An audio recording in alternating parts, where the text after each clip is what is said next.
পাহাড়ে নাচন কুন্দনের পর্ব শেষ করে মনে হলো বাড়ি ফিরে যাক, নাকি না? তাই আমরা এক্সপ্রেস লাইনের ভলভোগুলো আগের থেকেই বুক করে রেখেছিলাম। এগুলো ছিল স্লিপার, উপর আর নিচ দুটোই এটা সেম। আমার এটা ধারণাটা একটু আলাদা ছিল, যাই হোক তো দেখে বেশ ভালো লাগলো। আর এই যে আমি মিনি ওরিও খাবো, আর কেক খাবো, কেক আর তার সাথে চিপস খাবো। আর এই যে আমাদের ধান্দাবাজ ননা এখন বসে গেছে রাস্তা দেখতে দেখতে যাবে বলে। আর এখানে যে স্লিপারটা সব থেকে ভালো কথা, এখানে সব কিছু ছিল, ব্যাগ রাখার জন্য সেপারেট জায়গা, তাছাড়া আমাদেরকে একটা করে জলের বোতল দিয়েছিল, চার্জে দেওয়ার সুবিধা ছিল।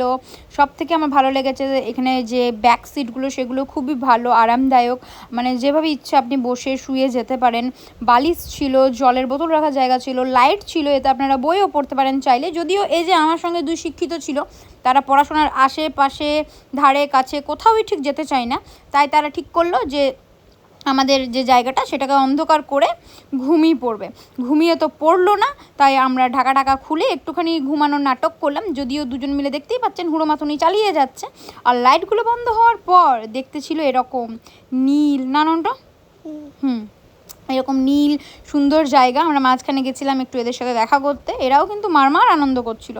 যাই হোক, তারপর অনেক কিছু আকাশ পাতাল ভাবনা চিন্তা করতে করতে বাড়ি ফিরে ঠিক কী কাজগুলো করতে হবে সেগুলো মনে করতে করতে চেষ্টা করছিলাম ঘুমানোর।